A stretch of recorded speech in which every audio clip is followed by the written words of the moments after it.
Technology is reshaping our lives. It dramatically changed the way we live, the way we learn, the way we work, and the way we communicate. Technology has tremendous potential to connect us with one another. But there are still people who remain unreached, disconnected, and deprived of digital opportunities. Tech4ED centers serve as hubs that enable skills training and job opportunities. We have more than 4,000 registered users, and about 67% are women, and majority composed of students as our beneficiaries. And why women? Because we are gender responsive, so all our programs are aligned with the gender and development program of our province. Na tutunan ko yung ibang skills na dapat sa ibang schools na dapat per years dapat maano mo lang dito ng mabilisan ng mga months, mga 3 months, makakuha mo lang agad tapos maka-work agad. This program helped me by finding a job and of course gaining more confidence as well. I was able to gain knowledge about the BPOs, on how does the environment work and how am I going to interact with my future customers. As of now, as I was the call center agent, so I see that difference because as of now I'm earning more than I have earned before as a tricycle driver.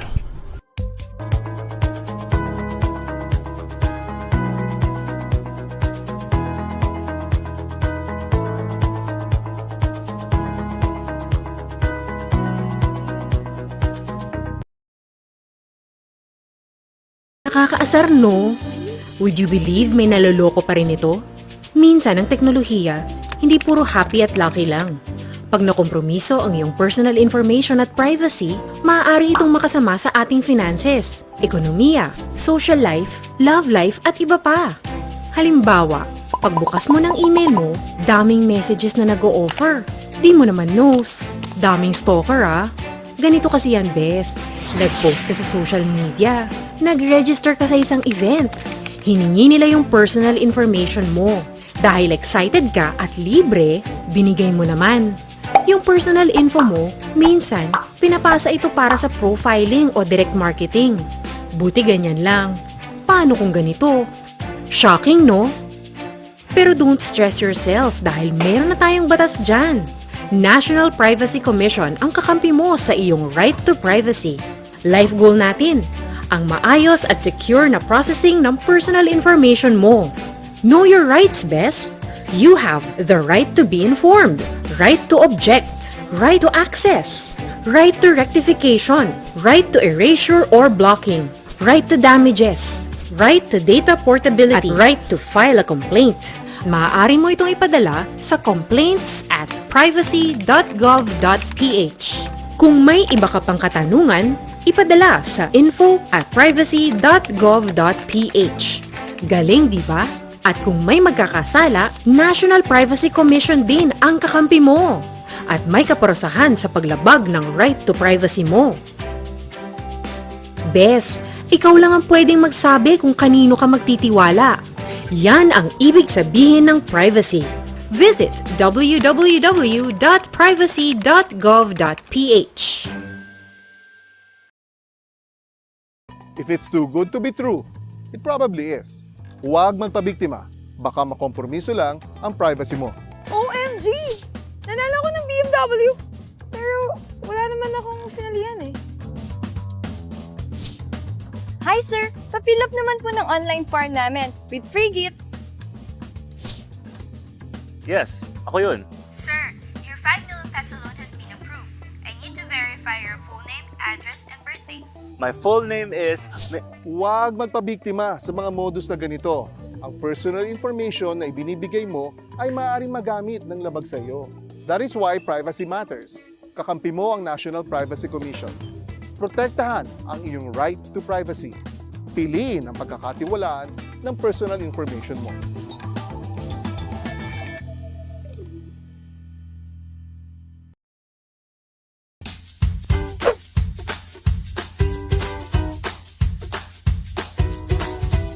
Grabe. Pagod na naman sa trabaho. Ha? Uy! Ngayon nga pala yun. Nasaan na cellphone ko? Ito. Flaming Thrones? Latest episode.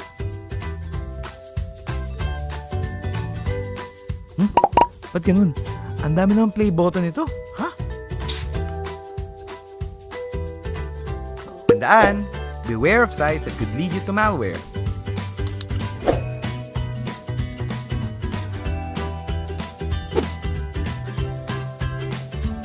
Isang paalala mula sa National Privacy Commission.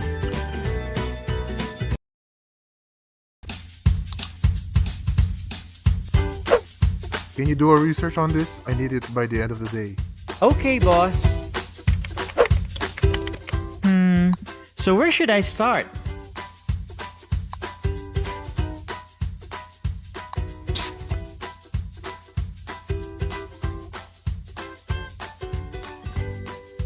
Remember, only visit safe and trustworthy websites when searching online.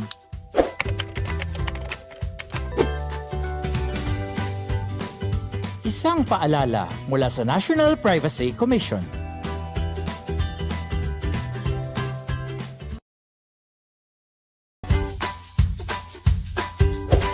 Uy! May Shotstagram pala si Crush. Pakagawa nga ng account para ma-follow siya.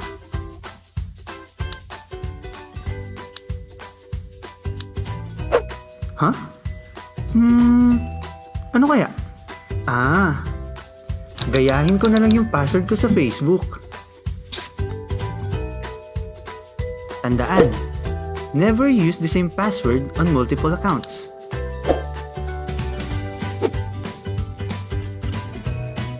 Isang paalala mula sa National Privacy Commission.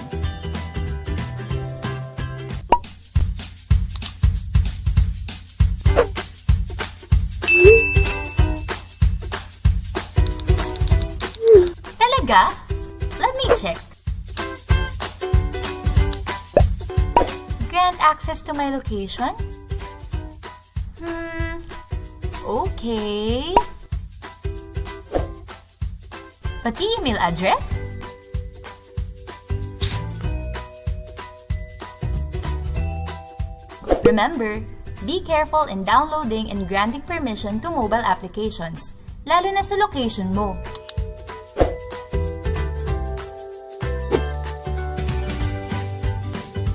Isang paalala mula sa National Privacy Commission.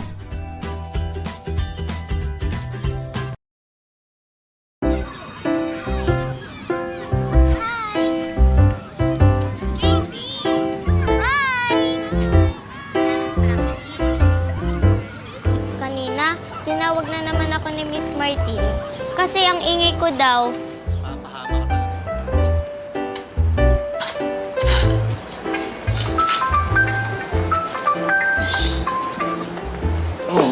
Guys, ang hirap naman ng fraction homework ko. Sige nga, madali lang yan. May recital kami kaya ang daming practice. Tatampo na nga ako sa'yo kasi hindi na tayo halos nakakapag-usap eh. Naman eh. Siguro, ikaw ang star doon, ano? Ano costume mo? Pakita naman. Nahihiya ako eh. Sige na. Please.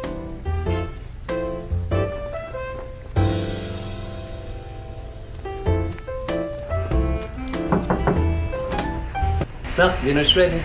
Sige po, Dad. Susunod na po ako.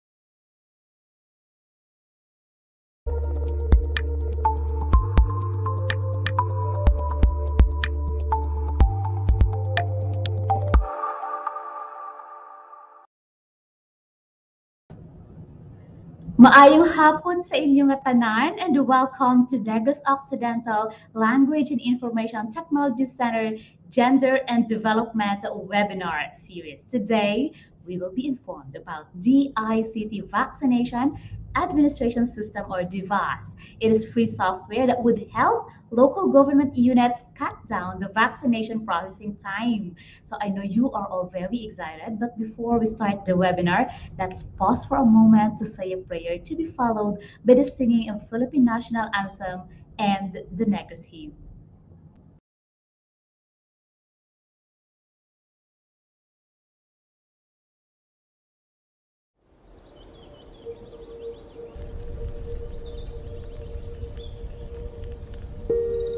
O labing makagagahom nga amay namon sa langit.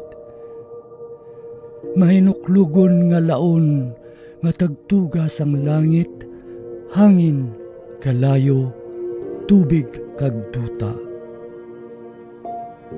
Tanda ining imong timawa, kabay ining pagampo magadulot sa amon sang kabuhi nga himaya. Salamat sa mga bugay nga imo ginpaambit sa amon. Salamat sa kabuhi nga ginadulot mo sa amon nga himpit. Salamat sa maayo nga panahon kag ilabi na gid sang imo katutom sa amon. Bendisyone ang imo katawhan. Bendisyone ang ila mga palangabuhian. Bendisyone ang mga panggas sa amon mga talamnan. Bendisyone ang ilang nga paglugayawan sa iban nga kapungsuran. Kabay makalabot sila nga walay sablag sa ila pagapadulungan. Kag ila binagid, bendisyone ining isla sang Negros nga amon natawhan.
Kinahalad namon ang ining pag-ampo para sa imo kadayawan.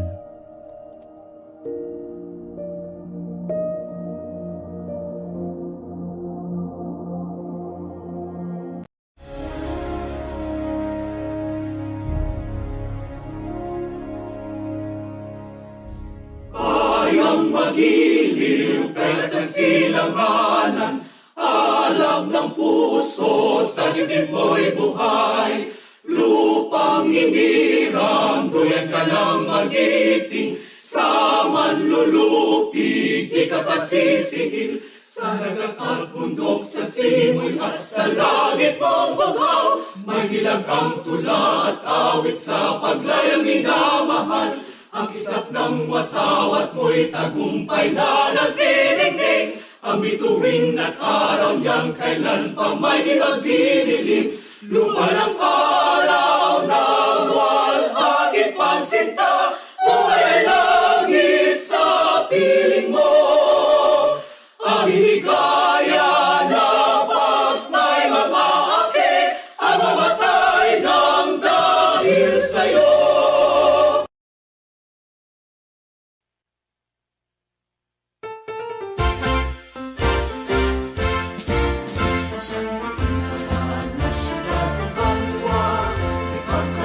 Sa kita kapamilya, pag-uligay, pag-igay, pag-igong, manapat mag-ari sa ating na probinsya. Magotod na Negrosano, isa katawungan, mapinalang gamo, sa buwan na dampuan na isakripiso, sa kauswagan, sa sikatamo.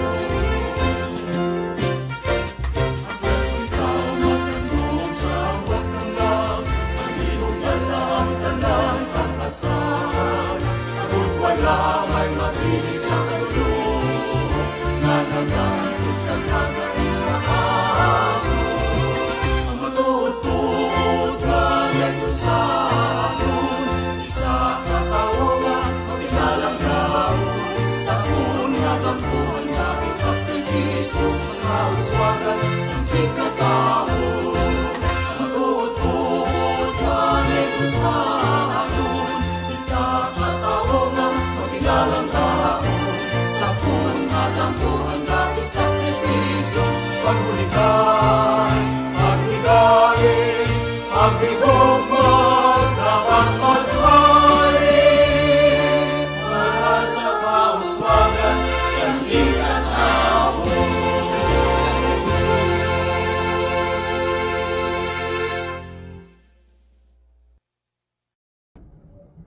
Hello there once again. My name is Sally and I am your virtual host. It is with great joy that I welcome you all for today's webinar.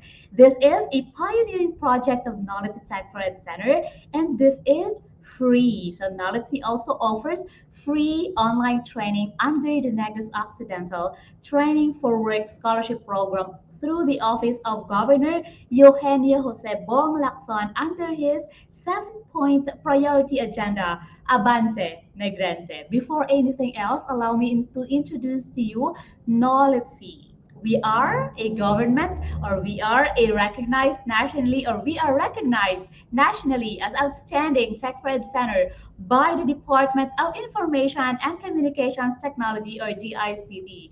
In 2020, PhilSacNet awarded the center the pandemic resilience because of its support to students and teachers category. And just recently, just last August of this year, TESDA conferred 3 stars to our 3 registered qualifications, and that is 2-star award for contact center services NC2, 2-star award for visual graphic design NC3, and 1-star award for our 2D animation NC3. And NOLITC is the only technical vocational institution with 2-star awards in Region 6 and the only TVI with star awards for all its registered qualifications. The 2-star awards recognizes the accomplishments and improvements of NOLITC and exemplifies that the institution meets the standard substantially above the threshold of competency-based training delivery and program performance measure. This webinar is NOLITC Tech4ED Center in the Province of Negros Occidental's contribution in this time of pandemic.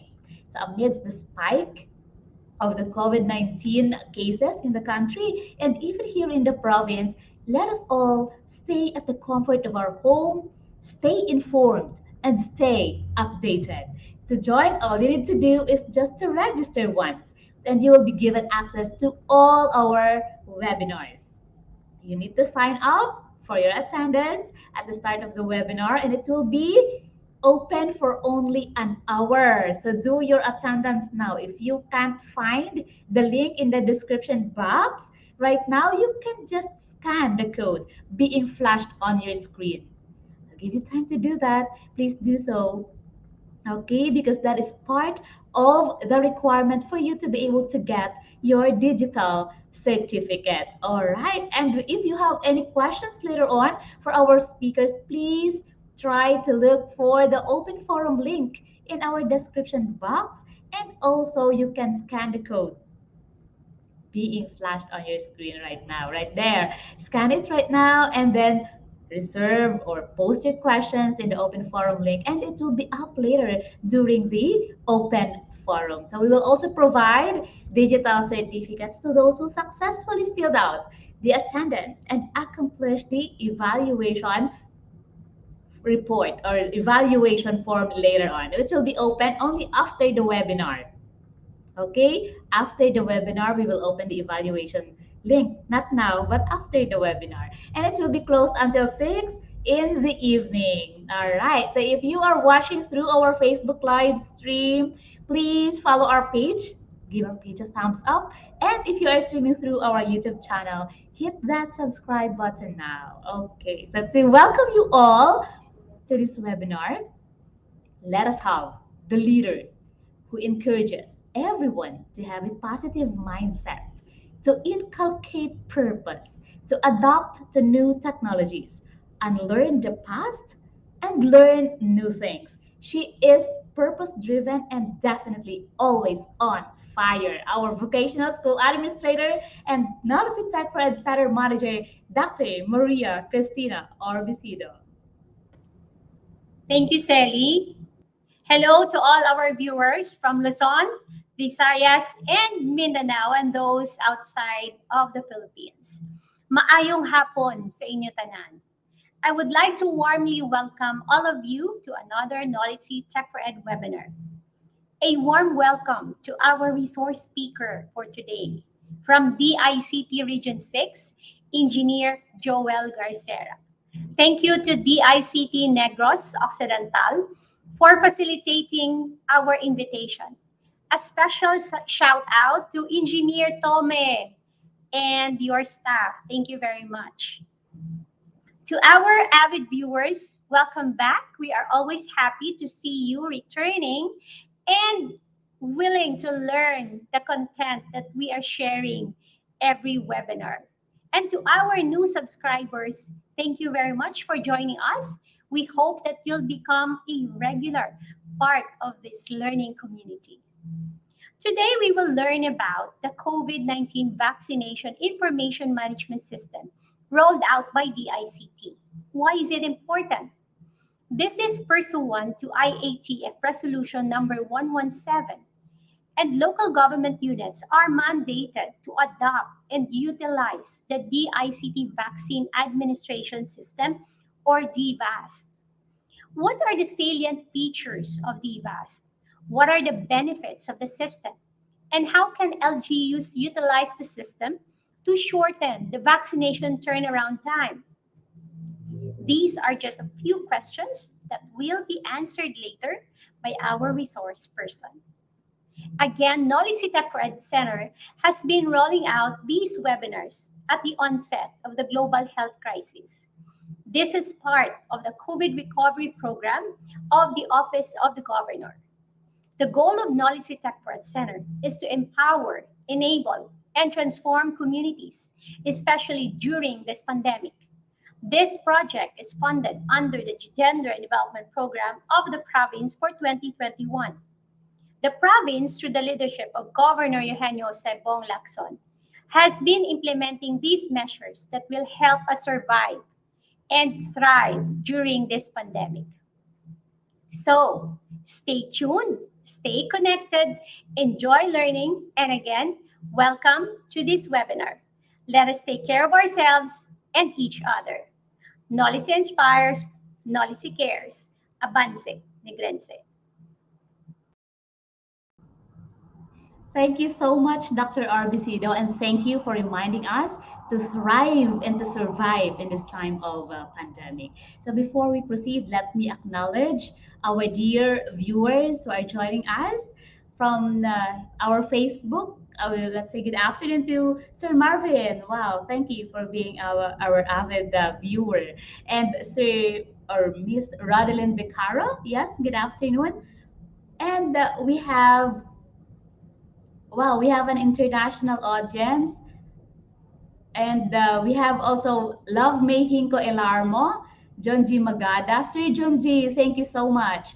And we have Maricon Elma. Thank you and good afternoon. And we have Ryan Castro Rosas. Thank you so much and good afternoon as well. So keep the comments coming and also share the link to your friends, your family members who might be very interested about this topic this afternoon, because this is really very relevant. That's why I'm telling you, if you are just staying at your home right now, please stay informed and stay updated. Our speaker for today is an educator, trainer, and innovator rolled into one. He is a professional computer engineer, took up his Master's of Management Information in Information Technology at the Philippine Christian University, Manila, and awarded with highest distinction. Wow. He also took a degree in Industrial and Operations Management at the Institute of Technical Education in Singapore. Yes, you heard me right. That's in Singapore. Currently, he is taking his Doctor of Philosophy in Technology Management at Carlos Hilado Memorial State College. And he is previously connected with Sysmac Automation Engineering Singapore as an associate engineer and serves as an operations manager for various telephone companies in the Philippines for several years.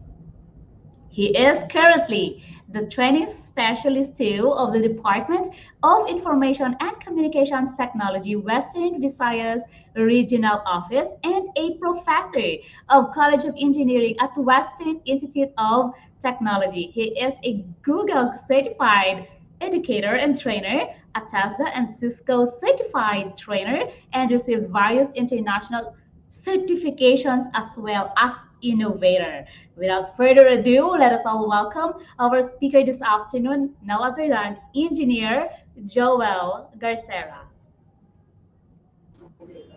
Hi, Engineer. Good afternoon. Hi, good afternoon. Good afternoon, everyone. And of course, thank you so much for this great opportunity to impart the knowledge which is actually imparting the advocacy of the Department of Information and Communications Technology in terms of digital transformation, particularly our DICT vaccine administration system. Thank you so much. Okay, how are you, Engineer, by the way, amidst this pandemic and yeah, with the rising cases of COVID cases? How are you? How are you coping That's up? actually a very good question. I'm fine, literally, logically fine. However, our dear viewers, of course, to our host right now, we are very busy cascading the systems that we have implemented for the response of COVID-19 response. One of those systems are the DICT vaccine administration system, which is included in the VIMS, or the Vaccine Information Management System. So we are busy cascading those systems all throughout the region right now, across the 6 provinces of the region. Wow, it's nice to hear. So I know we will learn a lot from you this afternoon. So without further ado, you may now take the virtual floor, Engineer Garcera. Thank you so much for a very generous introduction. Thank you so much. And of course, before I start the presentation, I would like to comment, and I would like to send my warm regards and thank you to Negros Occidental Language and Information Technology Center for hosting this event. And of course, to the leadership of Dr. Cristina Orbasido and the team, thank you so much.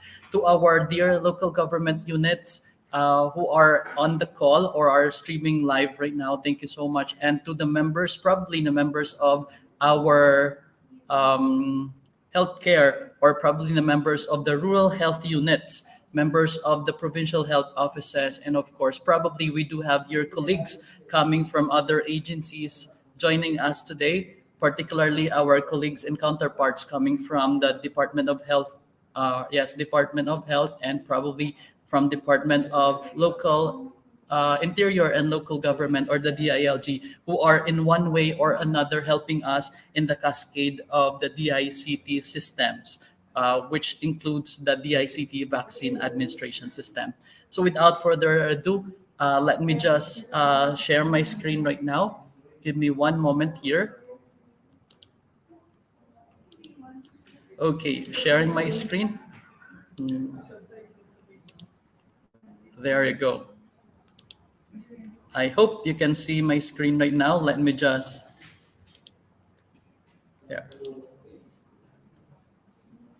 All right. Once again, I am Engineer Joel B. Garcera. I'm the focal and project lead for the implementation of the Vaccine Information Management System across the region. That's the Western Visayas Regional Office, which includes the implementation under the VIMS implementation. We do have the DICT vaccine administration system.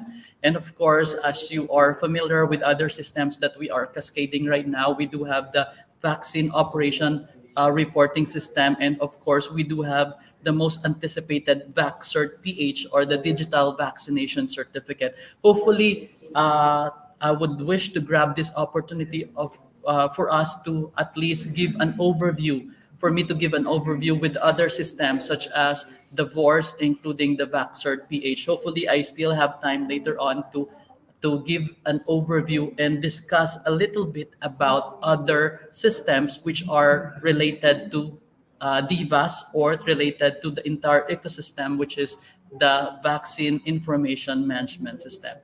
But for this afternoon, for this session, I would wish to introduce, including to provide technical aspects and benefits, including the feature of the DICT vaccine administration system. All right, so without further ado, this will be included in my presentation for today. We will have a short introduction about the system. Second, okay. checking if I can get my pointer right now. It's okay. In order for me to point specific information on my screen anyways, I hope you can see my pointer right now. Once again, we will have a short introduction about the system. Second, we will have the overview of the entire ecosystem. So what do we mean by this? We will discuss the features, probably the benefits, including the composition of the system, right? Third we will have a short demonstration on how to maneuver, on how the system works, on how we can use the system, and how the end user can use the system in their specific LGUs. All right. Of course, we wish to share success stories as well. As we mentioned earlier, that this DICT or the system is already implemented across the country, and which are also implemented in other highly urbanized cities in Metro Manila. Particularly, we do have Pasay and Pasig City. So we will share that later on. And of course, what would be the requirements in order for our local government units, in order for our rural health units to adapt and deploy the system in their very own LGU. So these would be the requirements that will be discussed later on. That would be our LOI, our TOU or the term of understanding, our LGU, or our LGU readiness checklist. So these will be discussed later on. And of course, as mentioned, we will have our Q&A, or we will have our open forum later on. All right, so to start with, let's have the DIVAS overview. This is still part of the mandate of our beloved President, Rodrigo Duterte, as quoted, making them queue, that is to make them line up for an hour or longer, exposes them. Please use technology and advanced approaches to make sure the entire process is more effective. Don't make the people suffer and make them line up. So this is the mandate of our president to DICT. This is the mandate that we are doing our best, in which we are doing our best in order for us to cascade, in order for us to materialize, including in order for us to realize this mandate coming from the president. That's the reason why we are cascading series and various systems, series and various system relative to the COVID-19 response and relative to the vaccination efforts of our government. Right? So this would be, as mentioned by Dr. Arbesido earlier, this would be the most relevant topic nowadays in the midst of pandemic, because vaccination would be the number one solution in order for the government, in order for the country to survive this pandemic. So moving forward, as mentioned by Dr. Arbesido, this mandate or this cascade of the DIVAS is actually coming from the IATF Resolution number 117. Let me just minimize my screen here. I would love to share the resolution rather than showing an excerpt right now, because we wish to understand what are the legal basis why we do have this cascade right now. So this is about the implementation of IATF Resolution number 117. So let me just minimize my PowerPoint presentation right now and show you the IATF resolution here. You can coordinate with our DICT Negros Occidental provincial offices or provincial office, or to our DILG counterparts in order for our LGU or our viewers to get a copy of this resolution. Or even you can download this in the official Gazette. So this is again a resolution number 117 series of 2021 dated May 27, 2021. According to this resolution, I just need to scroll down to highlight the most important provision. It's about the provision section C3. According here, I hope you can read my screen. Let me just adjust, or let me just maximize or zoom it out so that it will be more readable. 150%. There we go. Or let's make it 160%. All right. Apart or provision in the rest in that IATF resolution is about the implementation of the VIMS and the DIVAS in particular. According to IATF resolution section C3 here, to be included in the vaccine information management system and ease of generating vaccine cards, local government units are mandated to adopt and utilize the Department of Information and Communications Technology vaccine administration system, to be done in phases as may be determined by the DICT. The adoption of and use of DIVAS is without prejudice to the use of the LGU's own local database system as a supplementary system. So basically, as mentioned in this IATF resolution, that our local government units are here. There we go. Our local government units, let me highlight this phrase in the provision, that are mandated to adopt and utilize the DICT vaccine administration system, or the DIVAS. All right, so this would be the legal basis why we are doing this cascade right now. So let me just minimize this. In case you wish to get a copy of this resolution, you can download it. I believe you can download it online, or you can request a copy in our DICT provincial office. Okay, so moving forward, let me share my screen again, or let me share my PowerPoint presentation. There you go. That's all about IATF resolution number 117. Moving forward, this is the entire architecture. Showing you right now is the entire architecture of what we call the Vaccine Information Management System, or commonly called as VIMS, right? The VIMS architecture, or the system, is mainly dedicated for these end users. First would be our government. This would be dedicated for government use, of course. That's what we are doing right now. For our hospitals, not only the government hospitals, but also our private hospitals.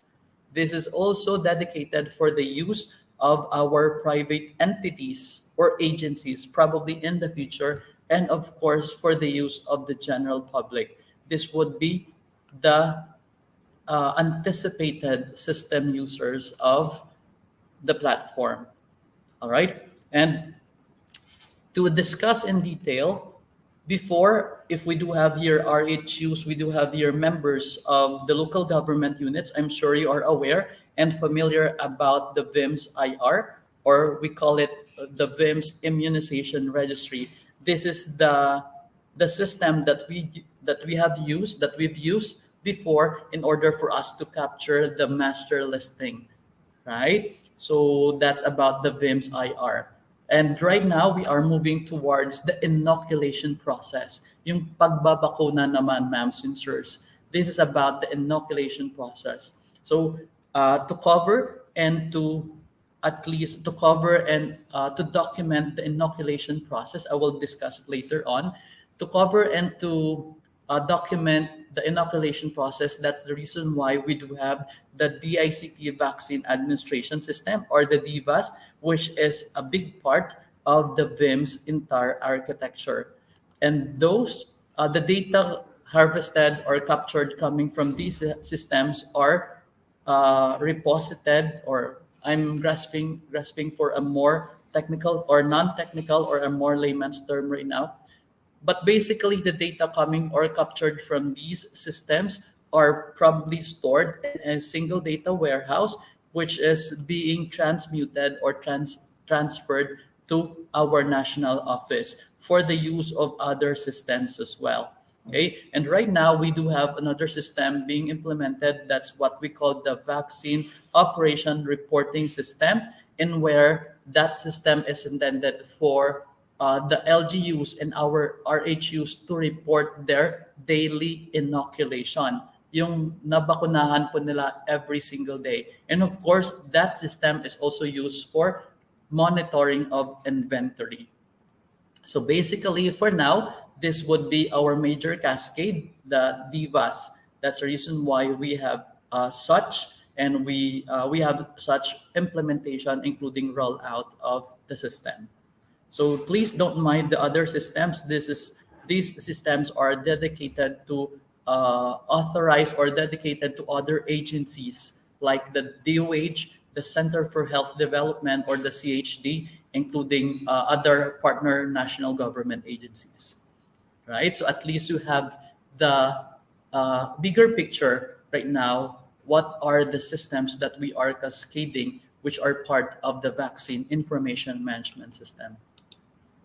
Right, moving forward, this would be the key features of our DVAS. Of course, if a certain LGU will adopt DVAS, that particular LGU will be given 5 access. So this would be the 5 access grants, which indicates a certain feature, all right, or which equates to a certain feature. For example, here, the first access that will be given to a certain LGU for DVAS adoption would be the registrar function, in which this particular LGU can encode, upload the master listing or the eligible population for inoculation. I hope I'm not using a technical term for our general audience, but later on you can definitely clarify if you have questions about the technicalities or about the terms that we are using right now. Anyways, going back to the features here, first access that will be granted to the LGU will be the registrar function, right? So in where that particular user can upload the master list, including can verify if that particular person is eligible for inoculation, or if that particular person are part of the LGU or constituent of that LGU and registered in that particular LGU. So that's part of our registrar function. Second feature would be the vital signs entry, right? I'm sure most of us were able to get inoculated, right? Nabakunahan na po tayo, and we are still advocating and encouraging our dear constituents to please get vaccinated if it's your time, right? Moving forward, vital signs entry, right? So for those who were able to experience inoculation or were able to get their vaccines, so the second stage in the vaccine sites or the vaccination sites would be the vital signs monitoring, right? You will be asked by the medical in charge or medical practitioners or people in charge in that particular stage about your vital signs. You will be checked in terms of your vital signs, most probably your BP, your heart rate, and the likes, right? So we need to document these information in that particular stage of the vaccination.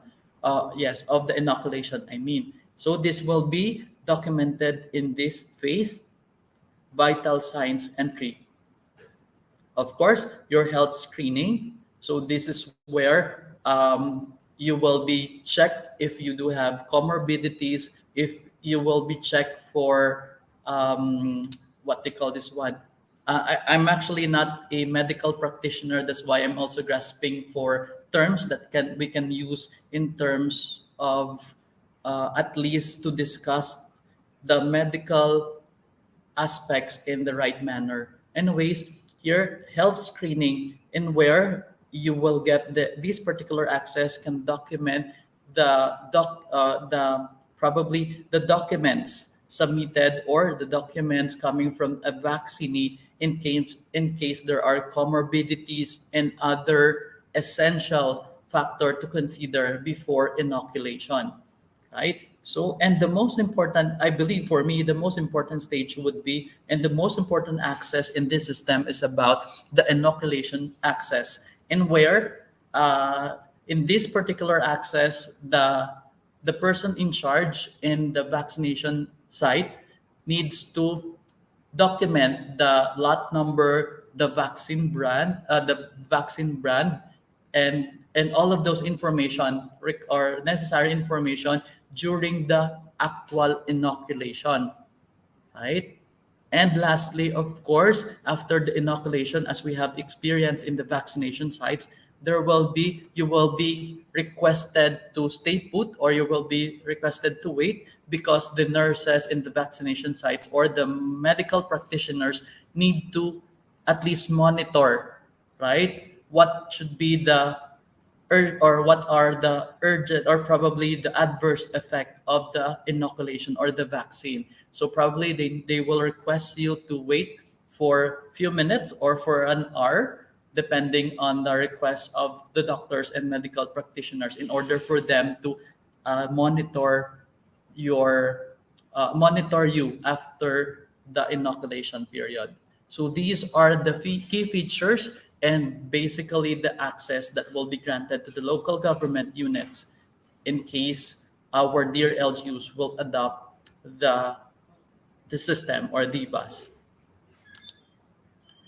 What does this mean for you? So these are the benefits of the system. First, as mentioned by Dr. Orbisido earlier, that to shorten vaccination turnaround time. So we would wish to mitigate the manual process, and we wish to automate the entire inoculation process. And because of that, we can shorten the vaccination turnaround time. First, we will be able to reduce inoculation processing time by half.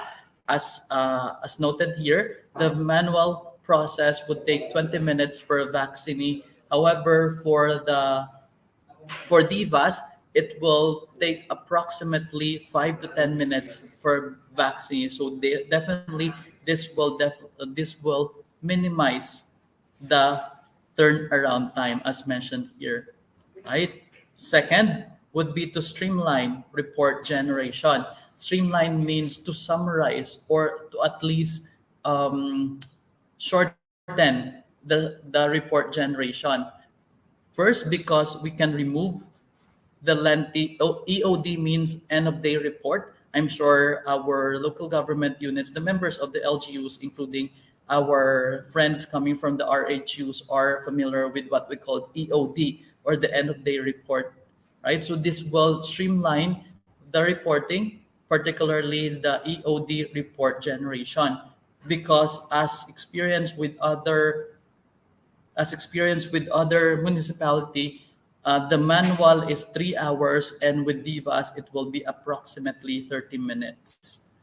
Right? And also, lastly, and the most important, to reduce risk of errors, paperless transactions. For the manual, we do have, I'm sure, anything or any process or anything processed manually will be prone to error and data or transfer errors, as we call it. So basically, we wish to mitigate these particular errors by using DVAS, because we will have the real time, or because we can harvest a real-time report, integrated data flow process, right? So this would be the benefits of adopting DVAS to our vaccination sites for our local government units, right? So moving forward here, these are the roles. Basically, the roles are equivalent to the access. So as mentioned, there will be a grant of 5 access that will correspond to 5 roles in the DVAS implementation in our vaccination sites. First, of course, the registrar function. Okay, the registrar can record the master listing, or the master list, including can verify the records of the vaccinee before going to other stages or other phase of inoculation. So that would be the registrar function. Next, the role, there will be another access will be given to our vitals taker, right? I'm sure you are familiar what are the things which are being done in the vital signs stage in the vaccination sites, right? Screener, third role would be the screener and consent taker. I'm checking my time. I believe I still have time to discuss everything. It's okay. Right now, the third role will be given to the the screener or the consent taker, and where this system or the system will capture the consent, including the documents or the information relative to health screening. And of course, I believe, the most significant role in the vaccination process is probably in the hand of the vaccinator, right? That's why the vaccinator or the person in charge in the vaccination or in the inoculation would have the access to the system in order for that person to document probably the brand of the vaccine, the details about inoculation, which includes the lot number, the batch number of the vaccine, something like that. And of course, one of the most important feature and role as well is for the post-monitoring personnel, right? And where this will monitor the vital signs as well of our vaccinee or of the vaccinated individual, right? So this access will record most probably the adverse effects in the vaccinee, right? So basically, these are the roles that we are expecting in the implementation of our DBUS. Let me check if I can access this video right now. I believe there. I actually downloaded earlier. Give me one moment here to share this video. This is just a glimpse, an excerpt of a process. Give me one moment here. There we go.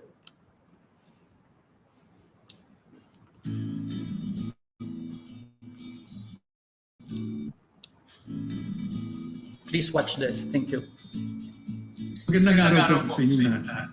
Nandito po kami ngayon para ibahagi sa inyo kung gaano kadali at kabilis magpabakuna laban sa COVID-19. Using the DICT Vaccine Administration System, or VAS or VAS, we were able to cut down the COVID-19 inoculation processing time by half and empowering the government to deliver this most important service to our citizens faster. Please allow us to share with you how we do it and move closer to a safer, healthier Philippines. Each step of the vaccination process is now digitized to reduce manual errors and promote a more paperless process. From registration, screening, inoculation, and post-vaccination monitoring, DBUS will process the citizen's journey in less than 10 minutes, giving the local government a higher capacity to vaccinate its citizens at every bakuna site. DBUS will also help the local government ingest the master list faster and extract the end-of-day line list report faster and more accurately. With the adoption of DBUS, our cities and municipalities can lessen their manpower and reduce their hours of operations, giving them the much-needed savings in its drive towards herd immunity. This is why DBUS has been mandated by the IATF through Resolution number 117 as we move towards inoculating the general public. Learn more about DBUS by reaching out to your DICT, DOH, and DILG regional officers, and we will provide the much-needed technical support and guidance. Sa pagtutulungan ng mga LG at ng DICT, maaari pong mapabilis at maiayos ang pagkuha ng inyong mga datos para sa pagbabakuna laban sa COVID-19. We are making sure that the government-to-citizen transactions are done securely, faster, and with utmost ease. This brings us a step closer to establishing a digitized government, a digital Philippines, for the Filipino people. Maraming salamat po.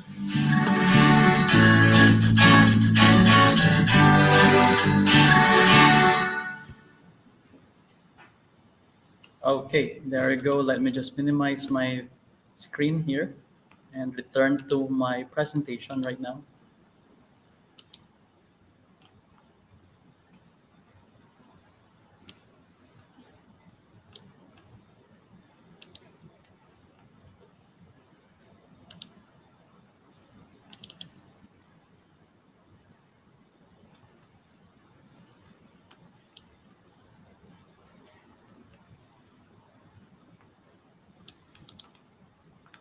Okay, I'm so sorry about that. Thank you so much. That's a short demo of our Divas or the system. Later on, if we still have time, I will give a short demonstration as well of the actual access of our system. So, but for now, moving forward, let me share these success stories coming from from municipality, including the highly urbanized cities of Metro Manila or the National Capital Region. We were able to implement DIVAS in the province of Antique, particularly in the municipality of Libertad, and of course they are using it right now. And as mentioned that, I'm sorry, I just minimize this for a while.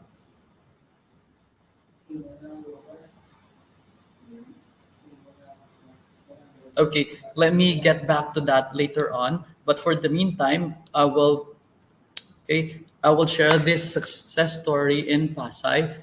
This is still the use in this we are still using in this particular time. We are still using the Divas 2.0, but there are additional features and additional probably or an highlight including an upgrade to the system. That's why it is being called right now as Divas 3.0, and it is more efficient and effective in terms of documenting the inoculation process. So these are part of the success story in Pasay, in which the Divas was launched, or we call it go live last May 18, in which they started with 2 lanes, ramped up to 6 lanes now with 2 registrars each.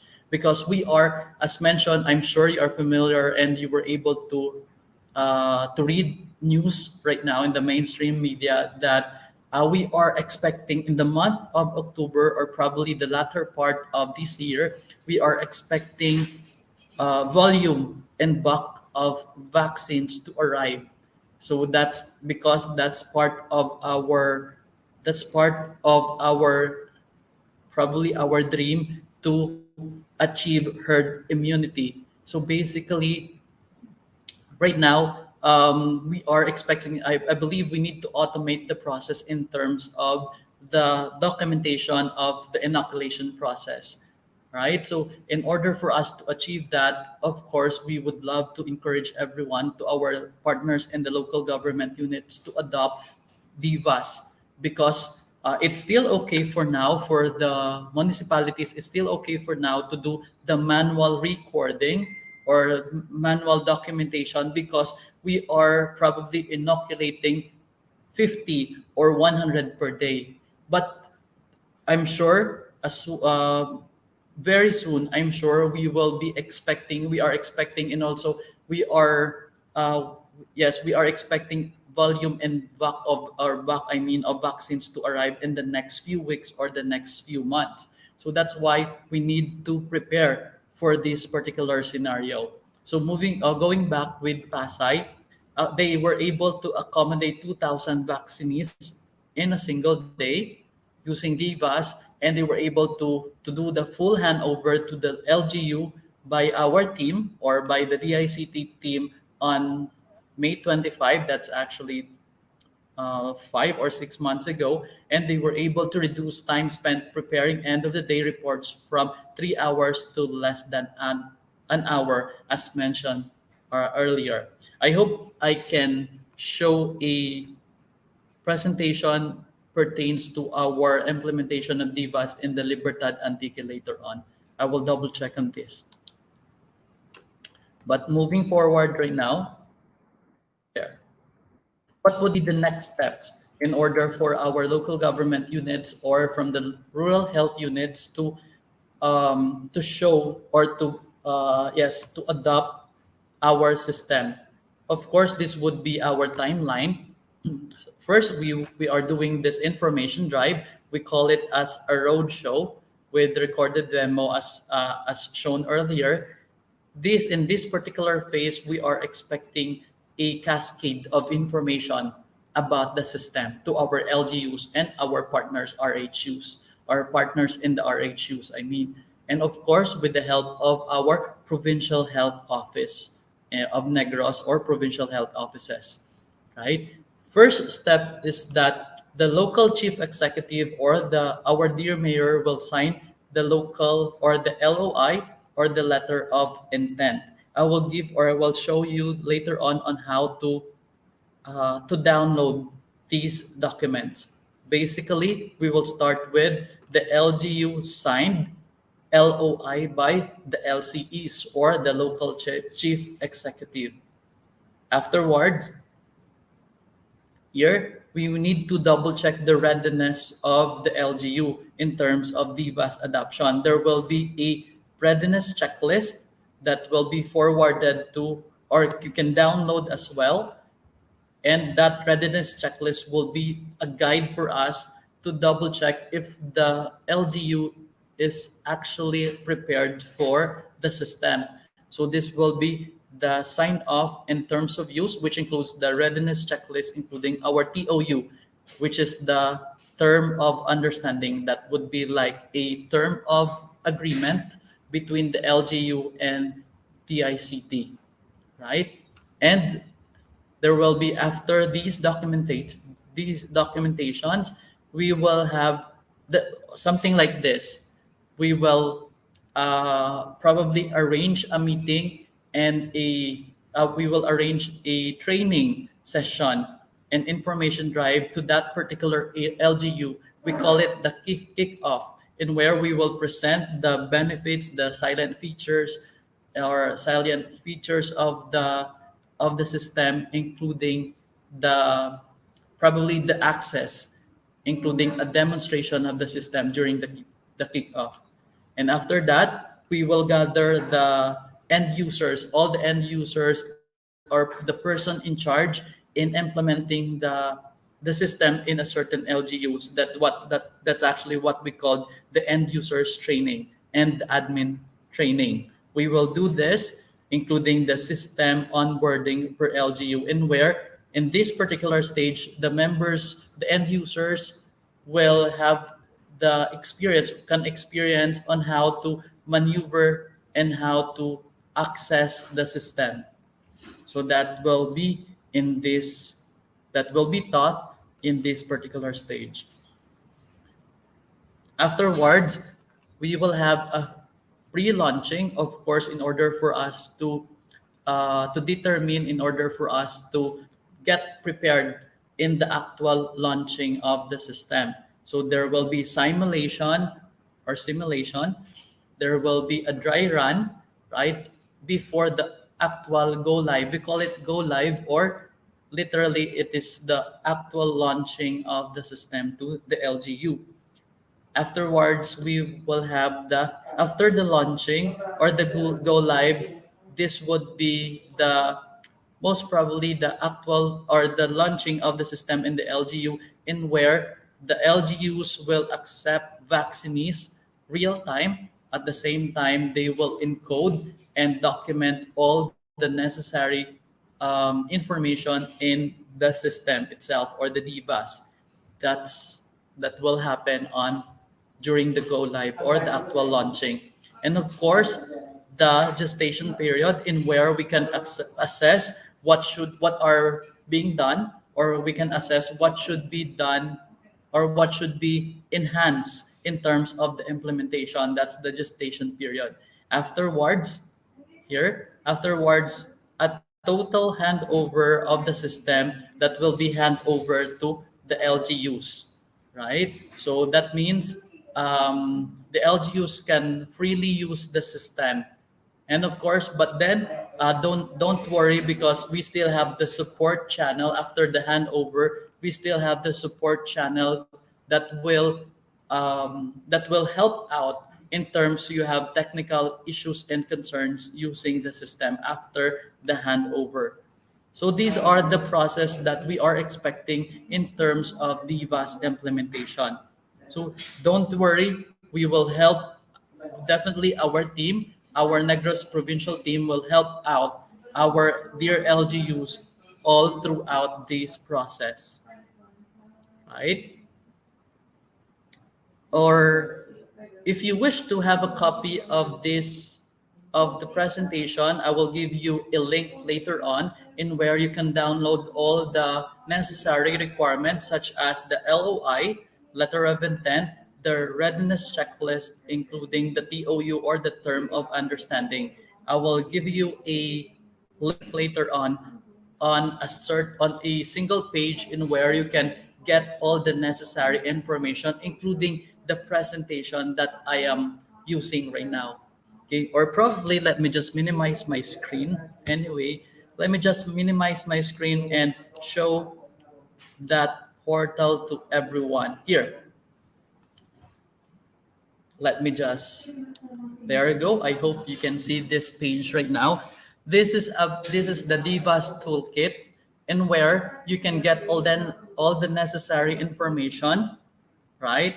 Including the presentation which I am presenting right now. You can click it here, for example, roadshow presentation deck. You can just click this, and then you can get all the necessary details. There you go. But for now, I believe it will take time for, there you go. Right? So something like this. Let me just, for now, let me skip this because it will take time to load and it will compromise my bandwidth as well. So let me just close this for the meantime. Okay, so going back to the Divas toolkit, everything is here. All you need, all that you need are actually included in this single page or this toolkit, right? And also, let me just, there. The landing page is something like this. If you scroll this down, you will have this portion of the toolkit here, where you can download all the necessary information, most probably the LOI. If you will click this button, let me just try. There you go. Again, if you click this button, you can download the LOI template right here, something like this. The LOI is something like this. You just need, the template is available for you. You don't need to write down anything, or you don't need to do your own template or to do your own LOI. You just need to download the template on this toolkit and then customize it using your LGU official seal and your LGU letterhead. Of course, that's necessary as part of the letter. Then change the date. You don't need to change anything. Just include all. For example, we do have LGUs that probably have multiple or several vaccination sites. You just need to include all the vaccination sites here if you do have 2 or more, right? And of course, this letter of intent should be signed by the local chief executive or the LCE, right? There, the mayor, I mean. Okay, so this would be our LOI. And just in case you wish to download the terms of use, here, it's here. You just need to click this button here, and then there you go. You have the TOU, copy of the TOU in order for us to read through the provisions and agreement between the LGU and DICT in using the system. But I would like to highlight the system is totally free, so you don't need to worry about any charges or anything. The system is totally free. We just need to double check the content or probably the rightful use of the system. So this can be found in the TOU or the terms of use. Also, what else? LOI, TOU, and of course the readiness checklist here. LGU readiness checklist. Let me check if this is still working. Okay. Anyways, the readiness checklist, let me check if I have here a copy of the readiness checklist right now. One moment, please. There you go. This is a sample accomplished readiness checklist coming from a certain LGU in Aklan or Altabas, I mean. So we just need to read through later on with in consideration of our time, ma'am, sirs. I will not discuss all the details here, but you can grab a copy of this later on in order for you to read through all the contents and provisions of this document. So definitely this is just a preparation, and in order for us to assess that the LGU is ready and prepared in terms of the deployment of the system, right? So you can read through this later on. Let me just feedback to our team, our development team right now, because the toolkit here, I believe this is not working. Let me try it again. Okay, so I believe it's not working. But anyways, the one thing for sure is that you can download this TOU and the LOI in this particular toolkit. The readiness checklist, please let us know. We will give you a copy of the readiness checklist. Okay, so that would be part of our first step. The LOU, the TOI, I'm sorry, TOU, I mean LOI, and the readiness checklist. Okay, or probably, let me just copy this for the meantime. We would like to request the meeting host right now to, if it's possible for us to share the link to our participants in today's session. Let me just, give me one moment here. Let me just, I believe I should not show the back end of this feed right now. I already posted the link on our backstage chat box. We would like to request the meeting host to, if it's possible for us to share the link of our toolkit to our participants so that they can access this particular page and they can download necessary information about the implementation of the system. All right. So there you go. Once again, in this, if we will scroll down, or there you go. In this toolkit, you can also check our timeline as discussed earlier. Okay, the stages in terms of deployment. And also, you can hear all the necessary requirements. And just in case, and my presentation is part of this toolkit in where you can download anytime and you can revisit or you can read in your most convenient time. If you will scroll down a bit, there will be a DVAS video tutorial. I believe this is one of the best material that you can download in this toolkit. Let me try this out.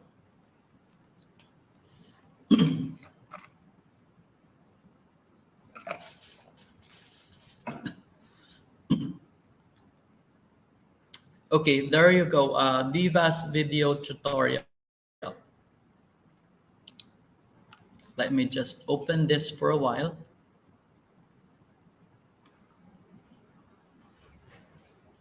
And then try to share the vaccination, probably the vaccination account register we have here. The post monitoring, give me one, or probably let me share a sample, an excerpt of the vaccination account. Okay, please allow me to share this now. Once again, dear ma'ams and sirs, you can download this video in the toolkit. Just click this button here so that you can access the series of videos which pertains to every role and access in the system. It will take time. I'm so sorry. Give me one moment here. Or let me just try it again and try other video tutorials. Screener, registrar. I really wish to show this vaccinator account because I believe this is I believe this is important. Or let me show you a screener account.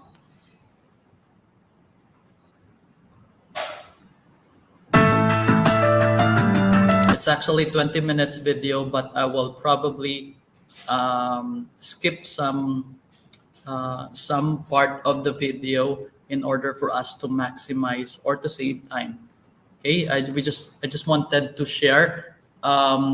At least you will have a feel how to maneuver or how to use the system in the end user's perspective. Please watch this.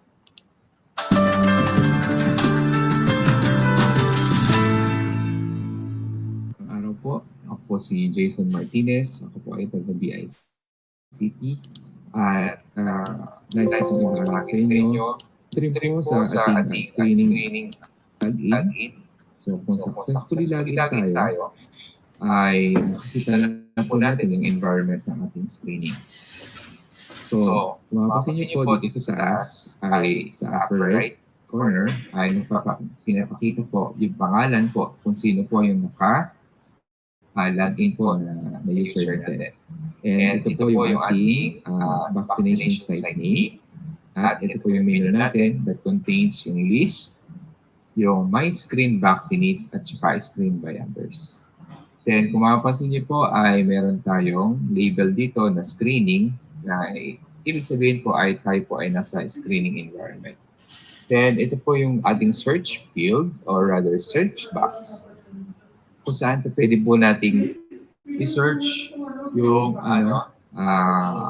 yung last name, first name, or yung ID number po ng ating mga vaccine. So kung marami pong nasa listahan, so para mas specific po yung paghahanap natin, we can use kung alam po ng ating vaccinee or naibigay po sa atin yung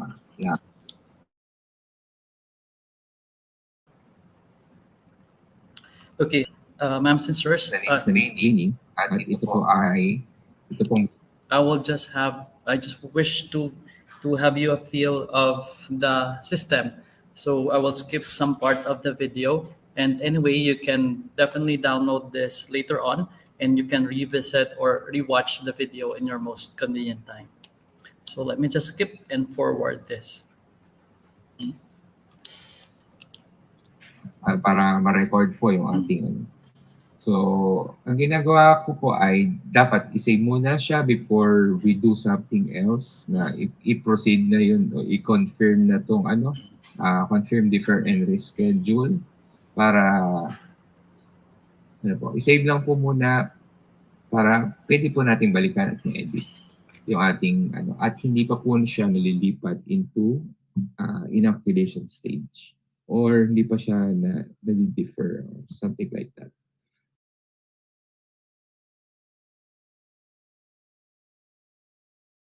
Is an excerpt of the screening process or the screening access. I mean, I hope I can access the vaccinator account right now. There you go. There. Please watch this.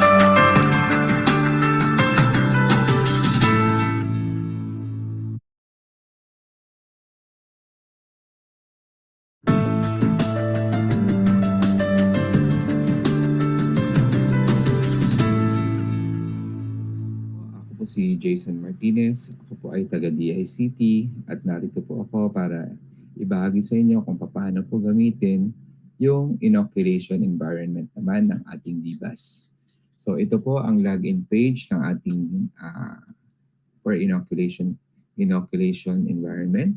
So kailangan niyo lang pong ilagay yung username and password na ibinigay po sa inyo ng DICT.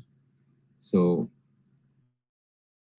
ito po ang binigay sa akin na user account.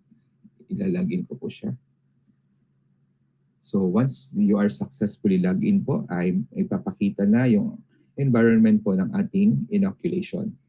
So dito po sa taas ay nagpapakita po kung sino po yung pangalan ng naka-login po na account. Ito po ang ating pangalan po ng ating vaccination site. At saka ito po yung menu ng inoculation po na meron tayong list, may inoculated vaccinees and encoded vaccinees and vaccinees inoculated by others. So mamaya po ay ipapakita ko po kung ano pong nakalista yan. So itong label na to ang nagpapatunay na tayo po ay nasa inoculation environment. So itong part naman po na to, dito po ay maaari po natin gamitin upang i-search yung vaccine na ano po, specific vaccine. Pwede po natin gamitin ay yung last name, yung first name, at saka po yung ID number. So kung alam po ng ating vaccine kung ano ID number niya at ibinigay po sa inyo sa end user nito, ay pwedeng yun po ang i-search gamitin natin sa pagse-search para mas sa taas ay nagpapakita po kung ano end user nito, ay pwedeng yun po ang i-search gamitin natin sa pagse-search. Vaccine, tuturukan na at we have to specify po yung ating injection site at saka yung lot number at saka yung batch number. Okay, ang gagawin ko lang po para ma-populate natin itong mga information na to ay kiklik ko lang po yung edit. Then pipiliin ko kung anong injection site, kung iyon ba ay sa left or right na deltoid muscle of arm. So let's say for example ay nasa kanan itinurok. So sa right deltoid muscle of arm. Then ang lot number niya, let's say for example ay 178. Batch number 200. Palagay na po natin. No? Ngayon kung in cases na na magkaiba yung encoder doon sa nagtuturo sa vaccinator.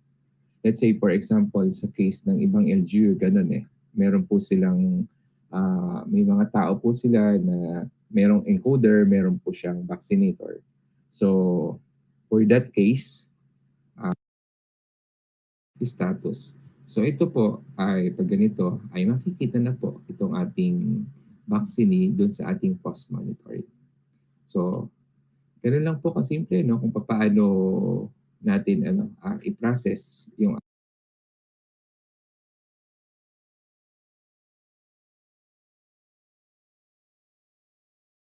access other videos as well. At least we have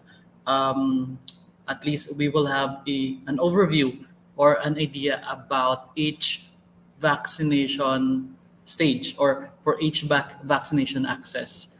So let's try the registrar function.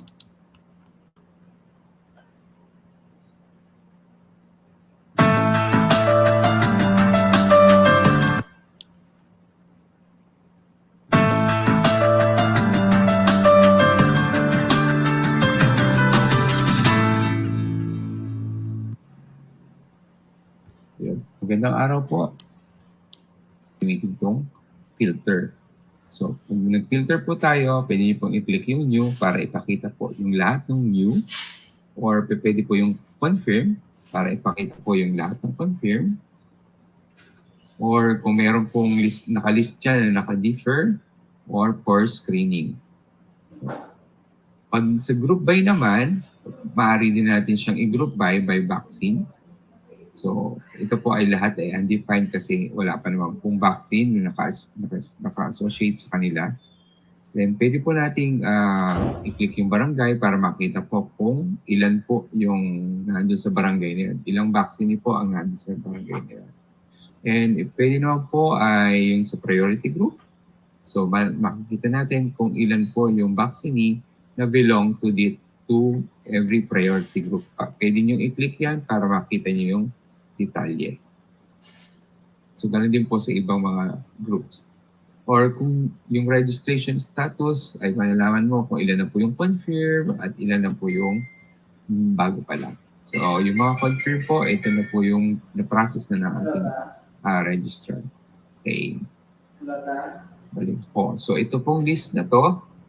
Ito po ang, kung i-click nyo po ito, ay pareho po siya ng mag-ilalabas. So, yun po yung pag-load ng ating list. Ito rin po yung nakikita natin kapag nagla-login tayo. So, ngayon sa register account po ay meron po tayong pwedeng i-process. May mga features po tayo na pwede natin i-process.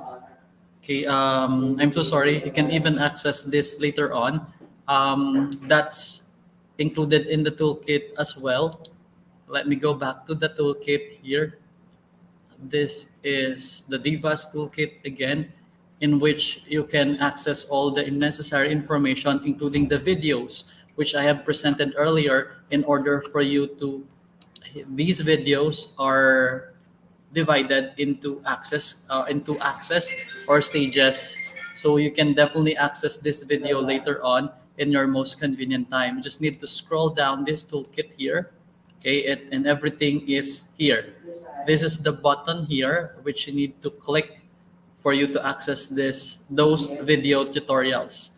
And also, let me just double check my PowerPoint presentation right now here. Okay, so this is still part of the this is also reflected in the toolkit. If you scroll down, this would be our timeline right now, and of course our letter of intent, TOUs, and readiness, part of the toolkit as well. Let me check our. For now, I believe we cannot discuss this due to the limited time that we have, but we will give you a copy of the readiness checklist in order for you to revisit the checklist and read through all the contents in the provision of the checklist in your most convenient time, so that you can prepare the necessary requirements as stated in the checklist. Okay, as mentioned by, please allow me to highlight this using, as mentioned by our leader, our good Secretary Gregorio B. Honasan II, using the DICT Vaccine Administration System, or DVAS, we were able to cut down the COVID-19 inoculation processing time by half, empowering the government to deliver this most important service to our citizens faster. Right? So basically, this is also our mandate coming from the good secretary. So for now, before I move to questions, please allow me to share another important implementation under the VIMS platform. I will grab the opportunity to share the Excerpt PH, because this is the common inquiries that we receive in the regional office on how about the implementation. This is still part of the government COVID-19 response and the vaccination efforts. This is about the Excerpt PH. It will really take me probably 10 to 15 minutes for me to share this. Just an overview for us to give insights, to share insights and idea about the Excerpt PH implementation as part of the vaccination effort. So here, this is commonly called as the Excerpt PH. This is the portal in where our constituents, the general public, can download the DVC, or we call it the Digital Vaccination Certificate. What is this all about? This is still part of the VIMS in the VIMS implementation. So basically, this DVC, or the Digital Vaccine Certificate, is used to represent the COVID-19 vaccination status of a citizen of the Philippines and non-Filipino citizens vaccinated in the Philippines. So basically, this will be available for Filipinos and non-Filipino citizens. So as long that this particular individual is vaccinated, fully vaccinated in the Philippines. So that's about the DVC. And also the DVC can be accessed directly by the citizens through a self-service portal, and is secured through public-private key cryptography with QR codes, and that are verifiable online or offline. If you are familiar with the DICT PNPKI, the Public Key Infrastructure System, that's the technology that we are using right now in order for us to maintain the security of the data captured and coming from the vaccination information. So basically, this is, as mentioned here, those data are secured through public-private key cryptography with QR codes. Okay, and that can be accessed directly by our citizens through a self-service portal. If this Vaxcert PH will be implemented in the region, definitely the citizen or an individual do not necessarily need to visit or to go to the LGU to get a copy of their vaccination certificate. They just need, using their own mobile phones or using their own gadgets, they just need to visit the website or the portal, and they just need to encode or enter the necessary details according to their vaccination cards so that they can generate their own DVC or digital vaccination certificate. Third, details displayed in the DVC are pulled from the line list records submitted by the LGUs, which are stored in the VIMS database. So I'm sure the members of the local government units are familiar about what we call the line list records because they are doing this every time. This would be the basis of the Vaxcert PH data. So we would like to encourage the members of the local government units or probably our counterpart coming from the rural health units, please do upload the line list records regularly and religiously in order for our constituents, just in case they wish to get a copy of their DVC. At least we can pull their records in the VIMS database. Okay, and also the DVC that documents a vaccinated person's COVID-19 vaccination status, partially or fully vaccinated. But for now, if you could notice here, partially vaccinated status will be available next release. But for now, it will not be available because the DVC is only intended for fully vaccinated individuals. All right, which can be considered as proof of vaccination status for purposes like, but not limited to, international travel.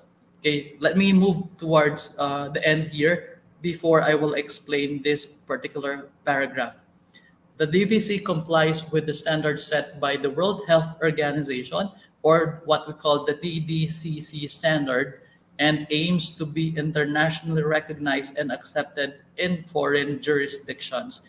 That means our international traveler, including our OFW, including our seafarers, can use the digital vaccination certificate, which can be validated using the QR code, and they can present the DVC in the international area of destination, right? So because it's WHO or World Health Organization recognized following an international DDCC standard.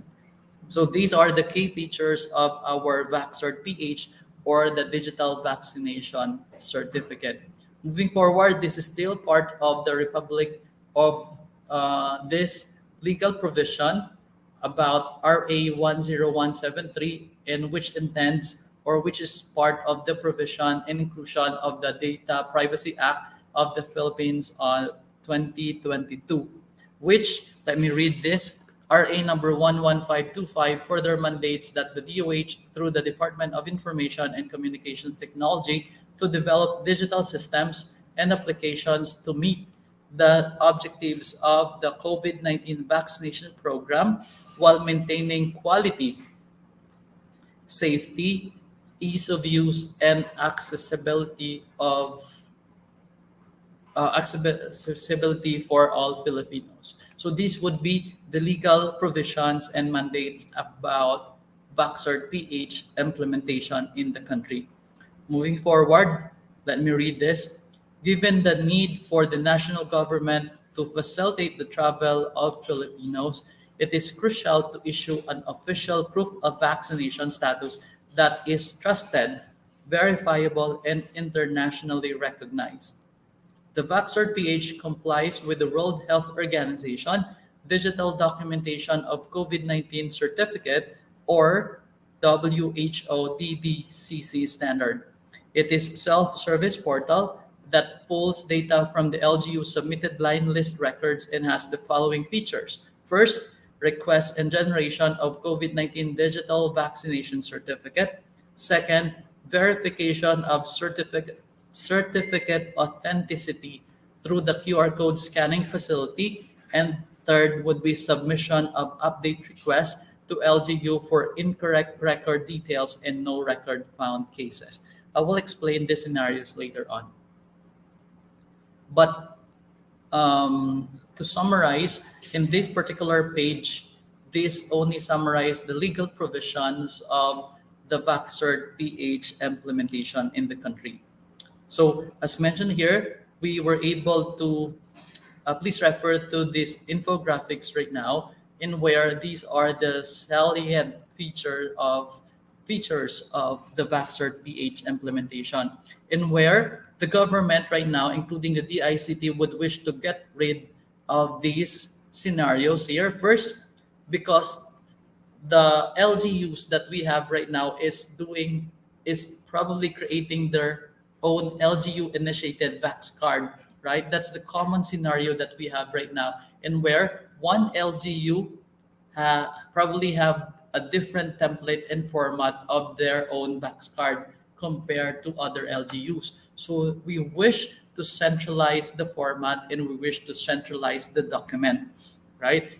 Because physical cards can get lost and easily destroyed. That's the reason why, let me explain that later on. That's the reason why a certain requestor or a vaccinee or vaccinated individual,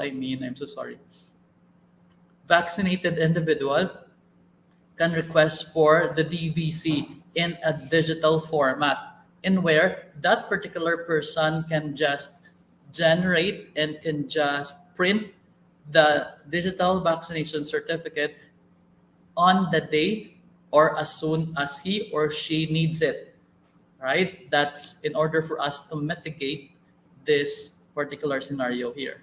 Second, no standard template on vaccination certificate, as mentioned earlier, because one LGU is complaining that their Vax card is not being accepted to other LGUs for domestic travel because they do have the different format and template, and vice versa.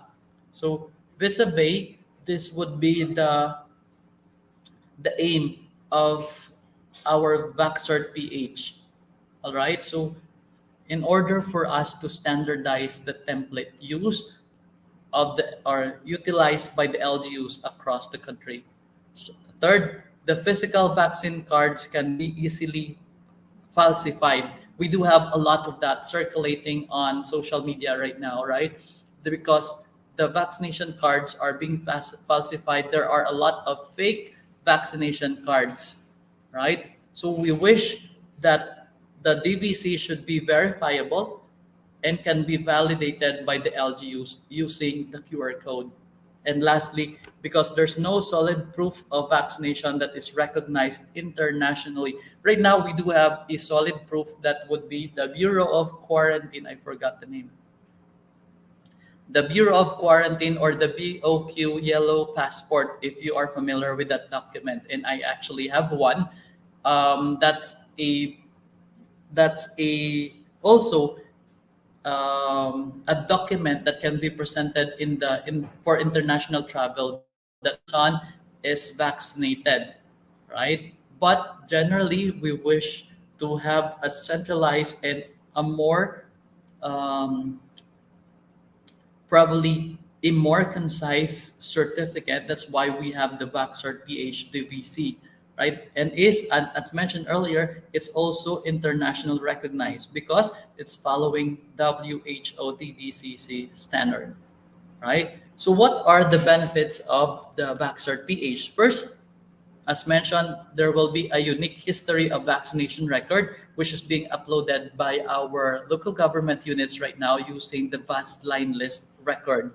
I'm sure our LGU are familiar about this process. Second would be digitized format, which eliminates wear and tear, and where you can definitely keep a digital copy of your DVC, right? Unlike the Vax card, which is given by the LGU in a printed format. But this time, in the DVC of Vaxcert PH, you can keep a copy or digital copy of your own document.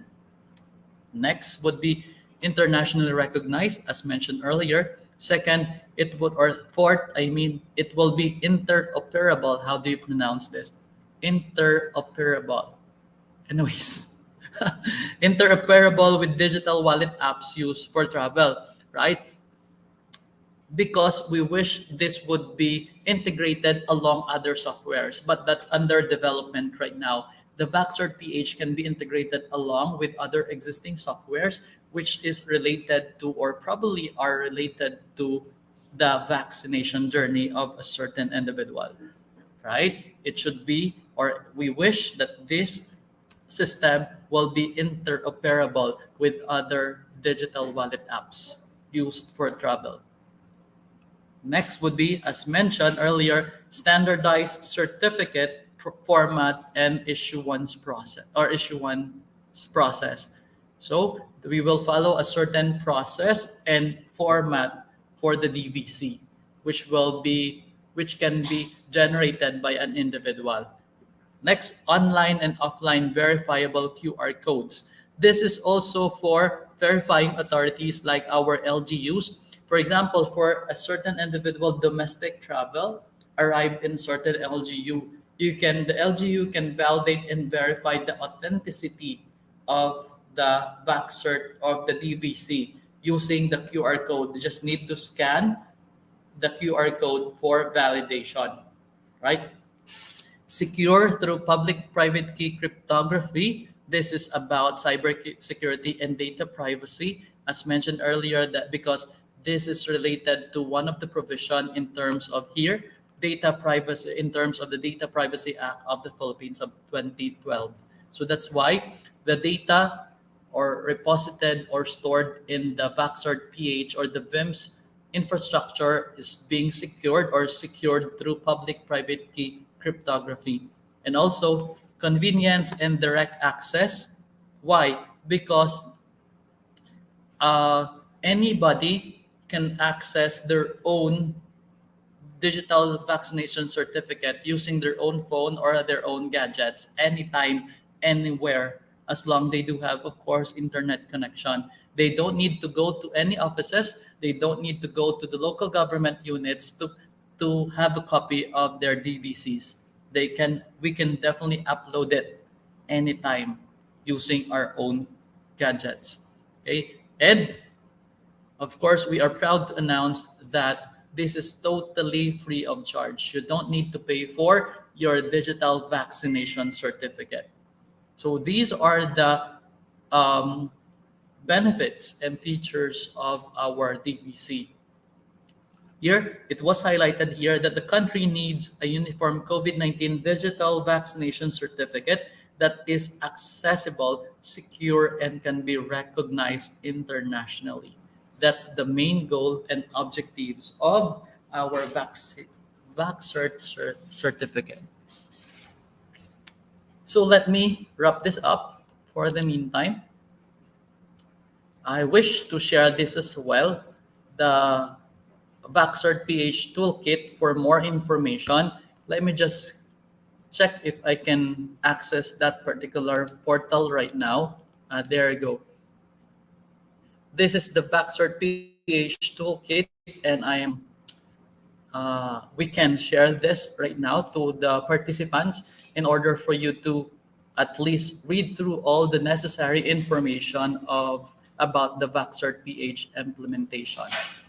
Right? In case you have, if you have something, or if you have concerns and issues about your DVCs, you can just connect to these support channels using this email address, which is the Vaxcert support@doh.gov.ph, or calling this hotline at 887614-88.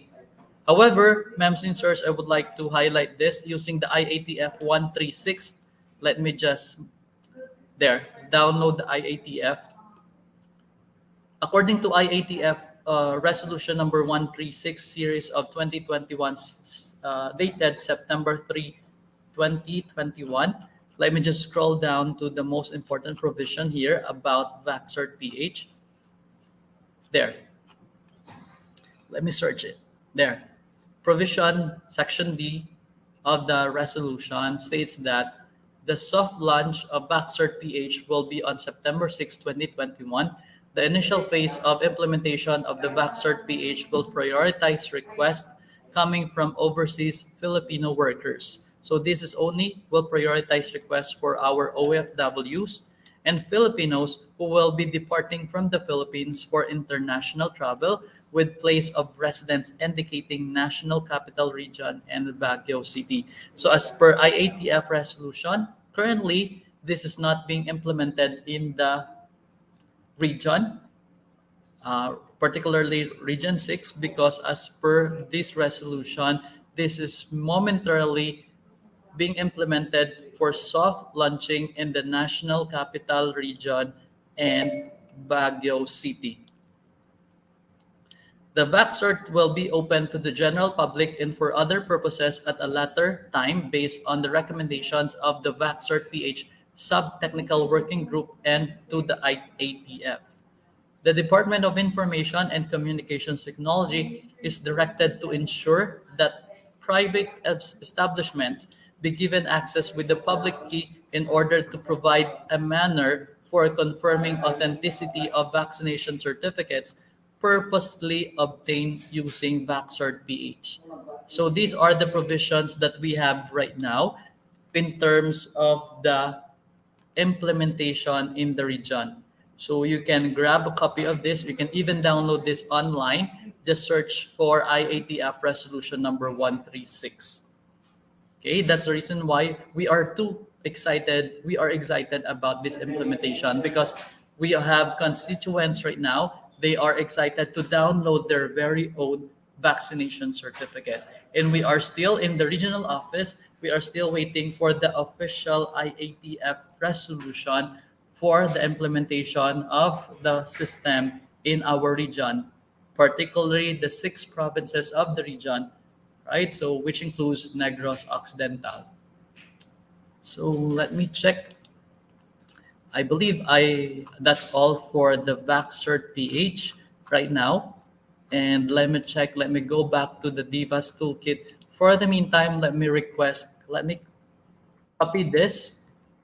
And I wish to request the meeting host to please share this link to our participants right now. It's already on our backstage chat box, already posted on our backstage chat box. Please help me share to our participants right now.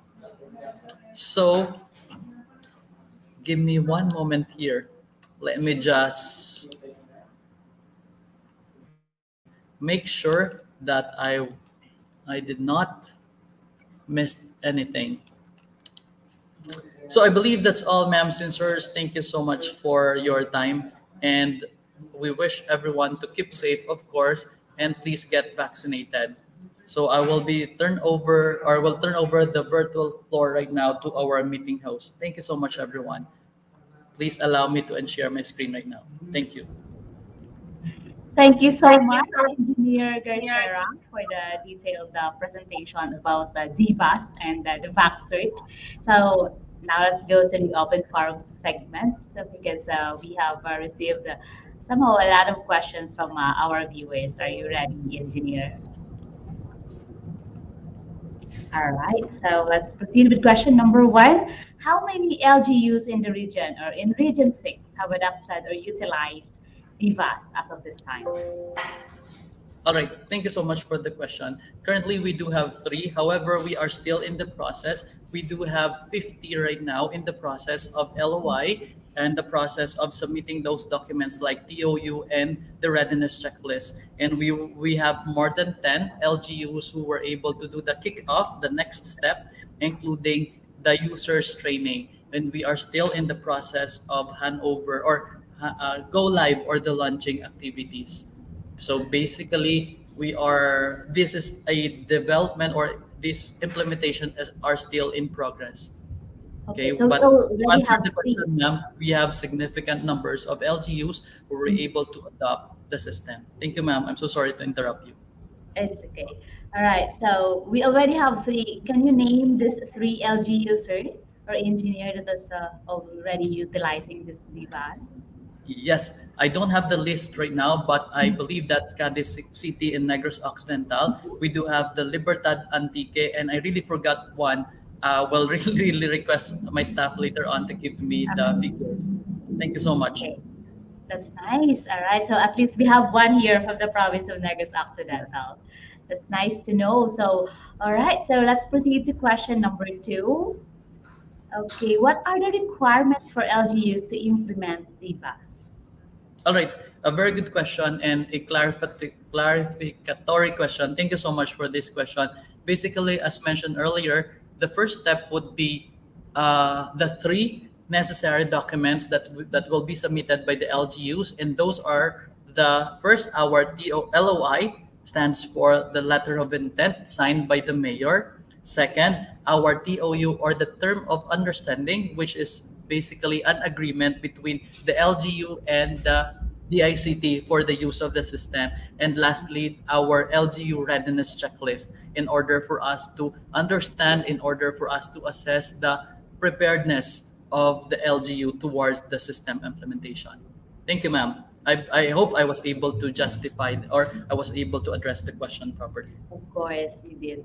And sir, may I just ask, how many days after the submission of all the requirements that you will be able to train the focal for the DBAS for each LGU? Yes, hopefully we do have a timeline of 3 days. However, there are currently it will be a bit delayed because we are still checking the preparedness of the LGU. Sometimes I really wish to not to discuss this. However, ma'am, to answer the question honestly, there are still LGUs who are still struggling in terms of connectivity and in terms of IT equipment, and where the ICT is doing its best to augment in this kind of scenarios. We do have a lot of LGUs right now who really wish to adopt DBAS, who really wish to deploy DBAS, but then they probably lack of internet and stable internet connectivity, including the equipments. But then we do have a list of these LGUs right now who actually probably sent a letter of support to the ICT in order for us to analyze on how we can augment in such process for us to expedite the deployment of the system. Yes, ma'am. Okay, that's nice to know, sir, because you don't need to be sorry about that, because that's a reality right now. Yeah, especially in the far-flung areas, connectivity is really a problem. Right, so let's proceed to question number 3. How secure is the system? Is it safe from any form of hacks? Thank you so much for the question. This is a very good question. I hope I can thank personally the person who asked this question. Well, the ICT, one of the mandate of the ICT is to protect data privacy. That's the mandate, and of course to advocate cybersecurity, right? Along with other NGAs, the ICT should be the one to lead this particular advocacy. So with leading this advocacy, ma'am and sirs, of course, we need to make sure that the system is hack-free, the system is secured with the latest technology in terms of cybersecurity. So rest assured, the system, including the data in our system, we consider those data as sensitive data because it includes the information of an individual, sensitive information, right? So rest assured that the ICT is definitely, we do have systems in place to protect the data privacy of those information. Ma'am, thank you so much for the question. All right. Yes, of course. Being in the government and an advocate of private or privacy, data privacy, definitely it will be safe. Your data will definitely be safe. All right. So you don't need to worry about that if your LGU will be using DBAS. Let's go to question number 4. What will happen if the LGU has an existing system can they incorporate DIVAS in their existing system? Can they do that, engineer? Thank you so much. Just drink water. Thank you, ma'am. What will happen if the LGU was an existing system? Can they incorporate DBus? Yes, that's a very good a question that is truly happening in the LGU perspective right now, because our highly urbanized cities, we call it as HUCs, like our Bacolod City and Iloilo City. These are our highly urbanized city in which these cities already implemented their very own system, right? And also other municipalities, they do have their own system. But then following the IATF resolution for adoption of DVAS, we would love to encourage our LGU to adopt DVAS. So in terms of the existing system in the LGUs right now, they can still use the system, but then our development team right now are doing some enhancement in the system for proper integration in the existing system of the LGUs. But ma'am, please allow me to share more or further explain. I hope I can share this in a more layman's term and not to use any other technical terms. Well, because if we will check or if we will look at the brighter or the wider perspective of integration of the system, for example, Bacolod City has its own system, and Bacolod City would wish to integrate it to DVAS. That means DVAS should be customized for integration to Bacolod City. For example, let's go to Iloilo City. Iloilo City has its own system, and DVAS would need to be customized in Iloilo system format. So it will take a long process for integration of different systems in the country. So that's what we are working on right now. But rest assured, we wish to do the same, and we have the same idea for integration for ease of access. It Thank you, seems ma'am. to be, it seems to be like a little taxing on the part of the ICT for the incorporation of data, but still it's manageable, or I mean it's possible. Yes, ma'am. That's great to hear. Okay, now let's proceed to question number 5, sir. To those who are hesitant to share their data, actually you have answered this a while ago, will their privacy be protected by the system? All right.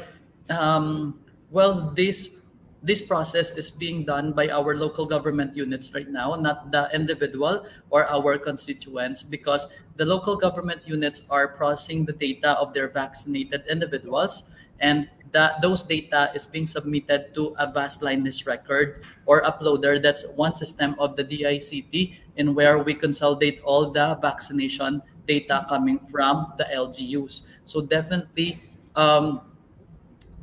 in terms of hesitant, I don't think I can answer the question, because the control is definitely coming from the LGU, not from the individual. And we do have this, I believe, this is not a factor of like a hesitant, something like that, because we are following legal provisions like the IATF resolution in terms of in terms of submission of those data. So this, I believe, a factor of legitimacy and legality.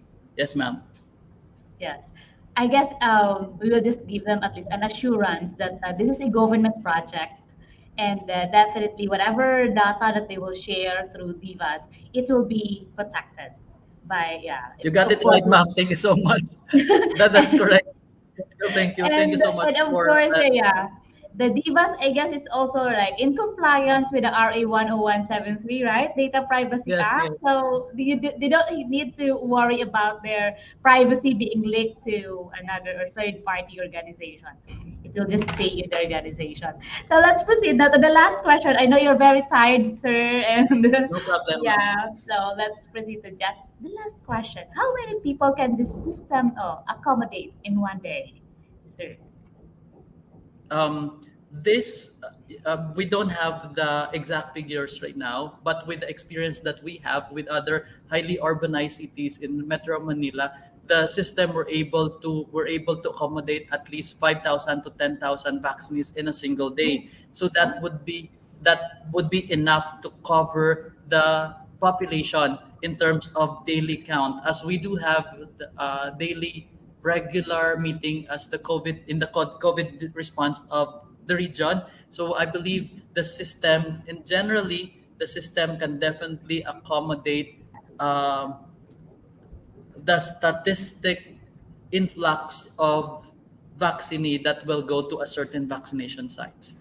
I'm sorry, I wish really to give you the figures, but that would be the methodology in terms of the system vaccination accommodation. Thank you, ma'am. So there will be no reason for the system to lag because of the lack of, or because of the many data that will be encoded in a day. Yes, ma'am. The system is actually designed to accommodate the traffic in terms of national. In terms of national implementation. Wow, that's great to hear that, sir. So there is an assurance. Okay, so thank you so much, Engineer Garcera, for being kind and very accommodating for all the questions that we have from our online participants. So do you have any parting message to them?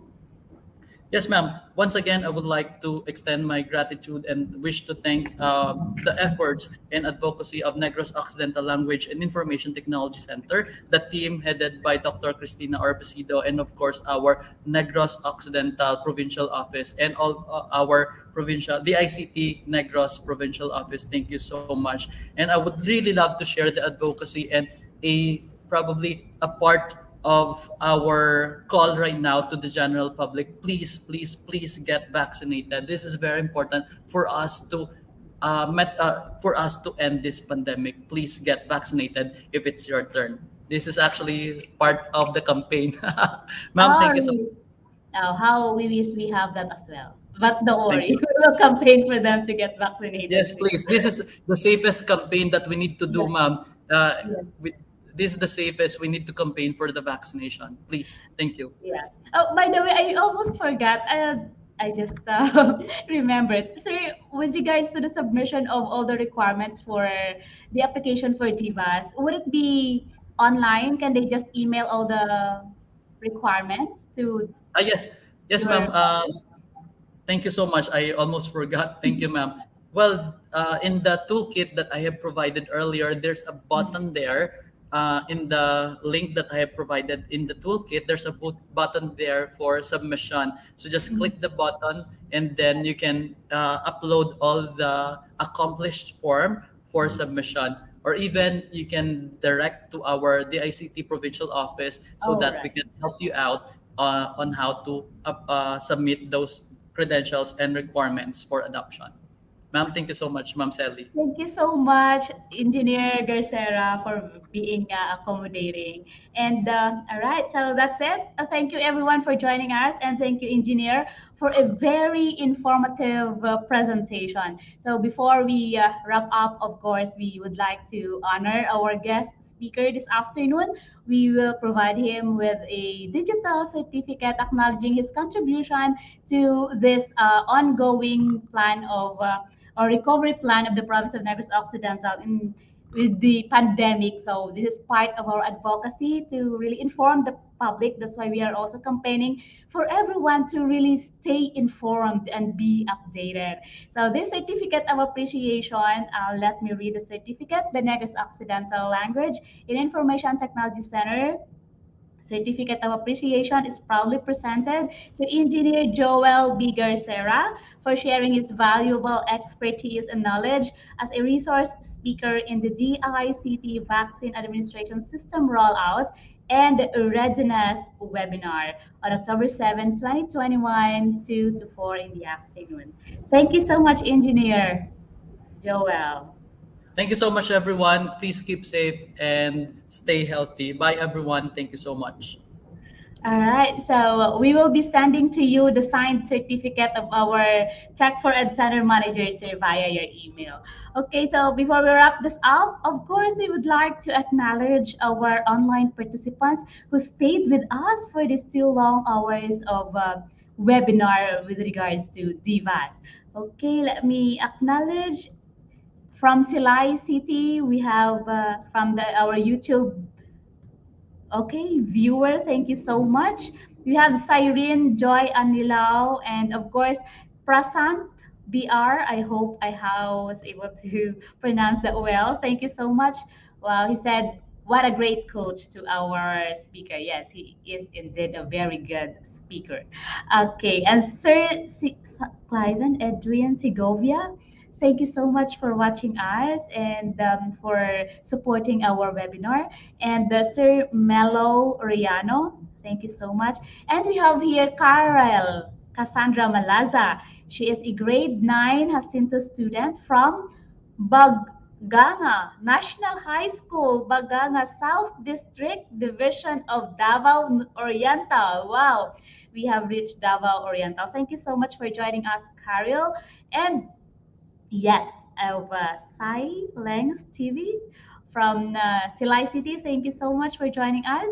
And Ryan, yes, thank you so much. And he said thank you to our speaker. Yes, he is very much welcome for joining us, Ryan. And of course, Mamaricon Alma, thank you as well. And thank you, Prasant, for joining us. And wow, thank you for a very informative information from Rodeline Becaro. Oh, thank you so much. Thank you so much, everyone, for joining us this afternoon. I hope you have a very fruitful and productive afternoon. So to end this webinar with a hopeful note, let us have the Provincial Guide Focal Point System in charge, Ms. Marijan P. Castro. Good afternoon, everyone. Thank you and congratulations to all involved in the conduct of this GAD webinar. To our resource person, we truly appreciate your sharing of your time and insights in today's episode of the GAD Webinar Series 2021, organized by the Negros Occidental Language and Information Technology Center. Our participants are indeed blessed and privileged to be able to hear your inputs. NOLITC is living up to its title as one of our GAD champions, a multi-awarded institution that not only inspires but also cares for the trainees and their families and the larger community as well. By coming up with this webinar, NOLITC has indeed recognized that all issues are women's issues, that the COVID-19 pandemic will not stop us from addressing issues that matters, especially if they affect our youth, our children, who are considered our future. We thank NOLITC for providing a safe way of educating our constituents.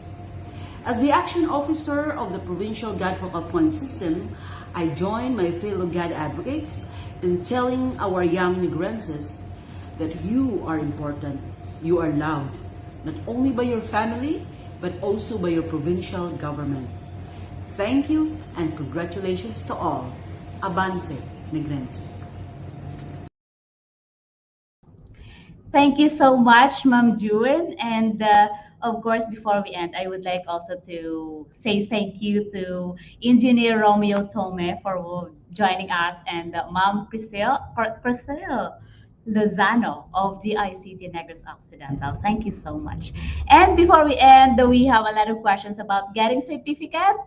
So I hope you have filled out your attendance already, and we will be showing you the evaluation link. Please, if you can find it in the description box below, you can scan the code being flashed on your screen right now.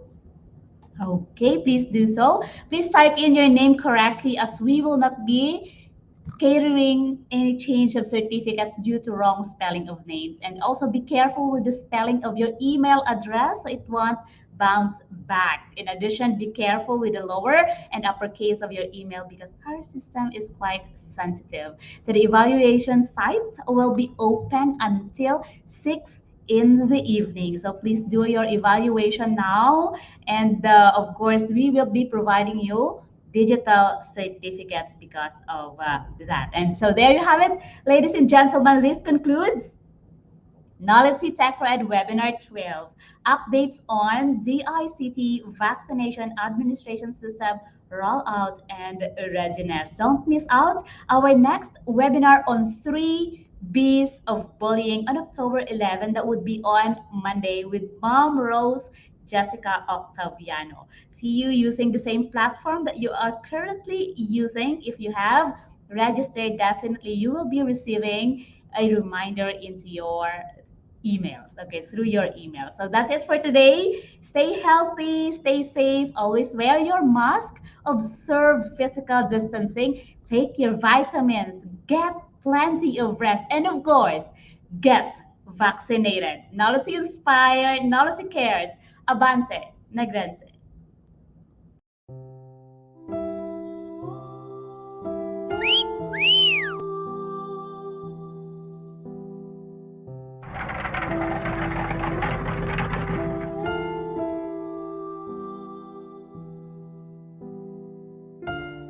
Ha ha ha!